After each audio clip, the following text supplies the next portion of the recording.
bridge, and the focus here is to make sure you're really actively engaging the glutes throughout so you get the benefit from the exercise. So lying down, feet flat on the floor, knees bent, and you're going to feel that you're lifting up from the hips. So push through the heels and then lift through the hips very slowly until you feel your hip joint lock out, in the sense that you can't flatten this out anymore. At this point, you want to think about your glutes, left and right, and really squeeze them hard until you can feel a burn. If you can't feel them at all, then just bring your heels a little bit closer to your backside and just see if that makes a difference. What you want to do is make sure that you're keeping your ribs low so you're not arching your back.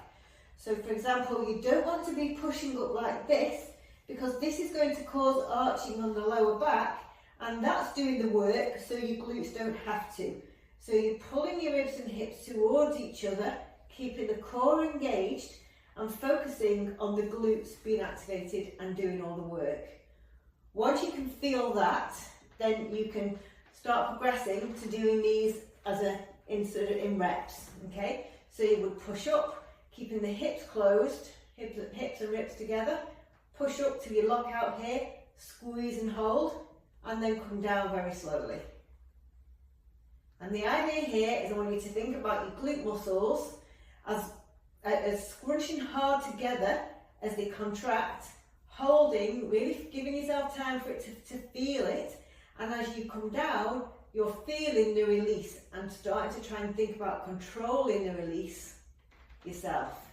So that means you're working the muscles both ways, to contract them and then to allow them to relax and extend again. And you will do that for 12 reps, keeping the squeeze at the top and then slow coming down, and making sure that you're not pushing up and arching your back and feeling the strain on your lower back. Don't let anything stop the glutes from being a muscle that does all the work here.